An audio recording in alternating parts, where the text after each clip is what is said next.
तमिलनाडु के मंत्री उदयनिधि जिस कॉन्फ्रेंस में पार्टिसिपेट कर रहे थे, उस कॉन्फ्रेंस का शीर्षक क्या था?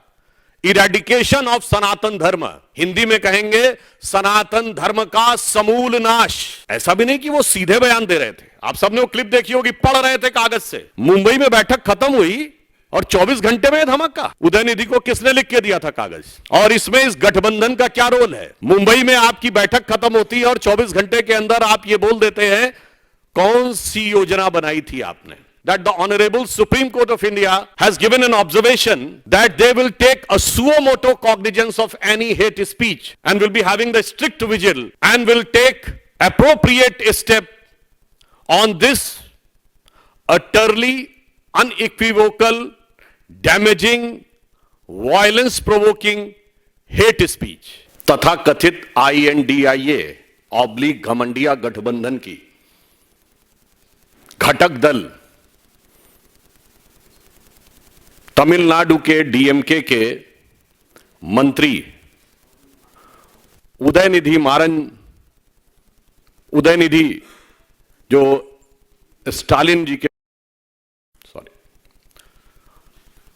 उनका जो एक बयान आया है,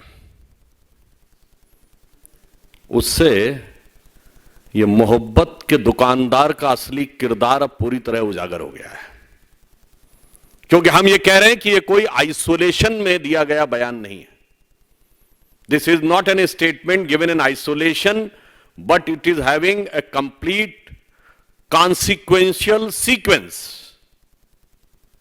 आप पिछले कुछ समय से देखिए, बिहार के शिक्षा मंत्री पहले हिंदू धर्म ग्रंथों के बारे में बयान देते हैं, ये भी INDIA ऑब्लिक घमंडिया के घटक दल हैं। फिर उत्तर प्रदेश में स्वामी प्रसाद मौर्य अभी चंद दिन पहले हिंदू धर्म धोखा है बोल चुके हैं। याद करिए, इससे पहले कर्नाटक में वर्तमान में PWD मिनिस्टर सतीश झारकीवली, जो कांग्रेस पार्टी के हैं, मुख्य घटक घमंडिया गठबंधन का, ये बोल चुके हैं हिंदू शब्द बड़ा गंदा है, जब ये कार्यकारी अध्यक्ष हुआ करते थे कर्नाटक प्रदेश कांग्रेस के। गोपाल इटालिया, जो इस समय आम आदमी पार्टी के महासचिव हैं, जो गुजरात आम आदमी पार्टी के अध्यक्ष हुआ करते थे, वो बोल चुके हैं कि मंदिर नहीं जाना चाहिए, देवी देवताओं की पूजा नहीं करनी चाहिए। और अब उससे पूर्व के भी दौर की बात याद करें तो जब ये सत्ता में थे, जैसे आज आदरणीय गृह मंत्री जी ने बात याद दिलाई है कि क्या कहते थे, मुस्लिम should have first right over the national resources of India. इन्होंने अपने मन से तथा कथित हिंदू आतंकवाद की पूरी थ्योरी गढ़ ली थी। याद करिए, जनवरी 2013 यूपीए सरकार के गृह मंत्री सुशील कुमार शिंदे जयपुर में यह बयान देते हैं कि हिंदू टेरर कैंप्स चल रहे हैं, और जब सदन में उनसे पूछा जाता है आप होम मिनिस्टर हैं, आपने बयान दिया है तो सबूत दीजिए, तो अपना स्टेटमेंट विड्रॉ कर लेते हैं कि मैंने ऐसे ही कहा था। इसलिए ये जो घटनाएं हैं ये केवल ऐसे ही नहीं हो रही हैं। इससे पूर्व भी तमिलनाडु में कोलत्तूर गांव, पेरम्बूर जिला, वहां पर कुछ साल पहले यह कह दिया गया कि मुस्लिम समाज की आबादी 70% हो गई है तो मंदिरों में पूजा नहीं होनी चाहिए, क्योंकि उनकी धार्मिक भावनाएं हर्ट होती हैं। और इसी गठबंधन के घटक दल DMK की सरकार ने उसे एक्सेप्ट कर लिया। वो तो मद्रास हाई कोर्ट ने इंटरवीन किया कि किसी भी समुदाय का बहुमत हो गया है, इसके आधार पर दूसरे समुदाय की पूजा नहीं रोकी जा सकती। केरल से कश्मीर तक सेकुलरिज्म के सारे सूरमा मुंह में दही जमाकर बैठे रहे। और आज जो एक घटना हुई है जिस पर हम आपका ध्यान आकर्षित करने के लिए आए, इस पूरी श्रृंखला को देखिए। और ये जो घटना हुई है, इसमें तमिलनाडु के मंत्री उदयनिधि जिस कॉन्फ्रेंस में पार्टिसिपेट कर रहे थे, उस कॉन्फ्रेंस का शीर्षक क्या था? इरेडिकेशन ऑफ सनातन धर्म। यह कोई बाई चांस मुंह से निकला बयान नहीं था, ये बाकायदा एक कॉन्फ्रेंस हो रही है जिसका शीर्षक है इरेडिकेशन ऑफ सनातन धर्म। हिंदी में कहेंगे सनातन धर्म का समूल नाश। इरेडिकेशन की हिंदी हुई सनातन धर्म का समूल नाश। और ऐसा भी नहीं कि वो सीधे बयान दे रहे थे, आप सबने वो क्लिप देखी होगी, पढ़ रहे थे कागज से। इसका मतलब it was well thought after, well written, with a proper design, with a proper conclusion। और यह भी मुझे आश्चर्य हो रहा है, मुंबई में बैठक खत्म हुई और 24 घंटे में धमाका। मैं पूछना चाहता हूं कि यह उदयनिधि को किसने लिख के दिया था कागज, और इसमें इस गठबंधन का क्या रोल है? मुंबई में आपकी बैठक खत्म होती है और 24 घंटे के अंदर आप यह बोल देते हैं कौन सी योजना बनाई थी आपने। और जब आप किसी समुदाय, किसी संस्कृति के समूल नाश की बात करते हैं तो मैं कहना चाहूंगा unequivocally and technically it is the case of hate speech, and we are not having any ray of hope from any government of this INDIA/Ghamandiya Gadbandhan. So I would like to remind that the Honorable Supreme Court of India has given an observation that they will take a suo motu cognizance of any hate speech.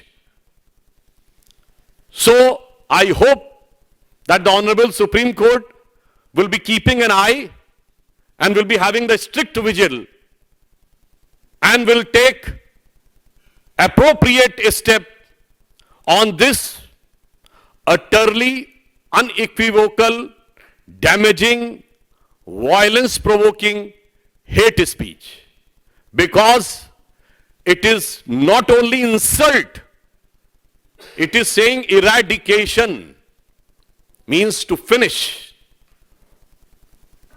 और मैं यह भी कहना चाहता हूं कि कई बार ये कहा जाता है कि we want to digress the issue. I would like to remind to Mr. Rahul Gandhi that during his so-called Bharat Jodo Yatra, when he was passing through Tamil Nadu, he has taken in his yatra Mr. George Punia, who has openly said that he wears the shoes because he considered the land of Bharat Mata apavitra, and he doesn't want his feet to be touched on this holy land. यह दुकानदार का असली किरदार है, यह मोहब्बत के नाम का हो रहा वोट का असली व्यापार है।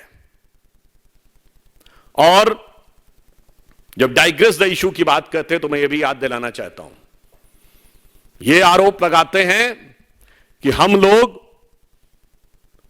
हिंदुत्व की राजनीति करते हैं।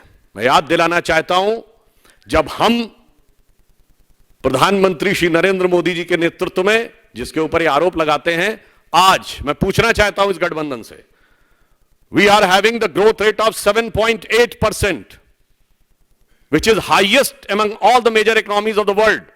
मैं पूछना चाहता हूं ये तथाकथित जो कहते हैं हम विकास की बात कर रहे हैं, इनके दौरे हुकूमत में एक साल बताएं जब पूरे विश्व में सबसे ज्यादा ग्रोथ रेट भारत की हुई हो।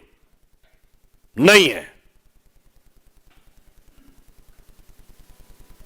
ये बताइए, हमारी जब जब सरकार रही है ग्रोथ रेट महंगाई की दर से ऊपर रही है, इनकी जब जब सरकार रही है महंगाई की दर ग्रोथ रेट से ऊपर रही है।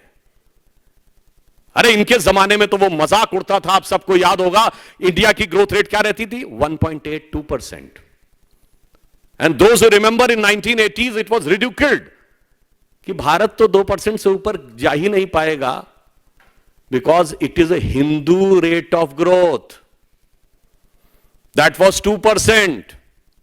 और ये वो तब था when they were having almighty, all powerful 2/3 majority government of Srimati Indira Gandhi's 70s, 1 to 77. Then another 2/3 majority government of Srimati Indira Gandhi, 81 to 84. Then an all-time highest majority government of Rajiv Gandhi, 84 to 89. 2% growth rate. हमारी government आई है, I can say the 7.8% growth rate in the worst possible situation in the world today. एक जमाने में IMF से loan लेने के लिए ये लोग पीछे भागते थे. And in our government, the IMF chief Kristalina Georgieva says that India is going to be the brightest star. जब हमारी सरकार आई है तो बिल्कुल ऑब्जेक्टिव बात कहना चाहता हूं. हमारी सरकार आने के बाद 4 करोड़ लोगों को घर मिला है, 11 करोड़ लोगों को शौचालय मिला है, हर गांव को बिजली मिली है, हर गांव को सड़क मिली है, 50 करोड़ जनधन योजना अकाउंट बने हैं, 50 करोड़ आयुष्मान भारत मिला है. तो जब इनका एजेंडा साफ है कि हिंदू धर्म का समूल नाश करना है, सनातन धर्म का समूल नाश करना है, तो यह सिर्फ कोई धर्म संस्कृति का विषय नहीं है, यह भारत के समूल नाश करने का आधार है. और यह बात मैं इसलिए भी कहना चाहता हूं, भारत के वो हिस्से जहां इरेडिकेशन ऑफ सनातन धर्म हो गया, in the latest history Pakistan, what happened? आज तबाही का मंजर है कि नहीं? And in India, Kashmir, what happened? Before 2019, what was the growth rate? What was the employment rate? What was the education rate? That's why I want to say with firm conviction, their real design has been exposed. And this design is nothing but to hit and demolish the basic framework of this country, which is the base of knowledge, which is the base of development, which is the base of prosperity.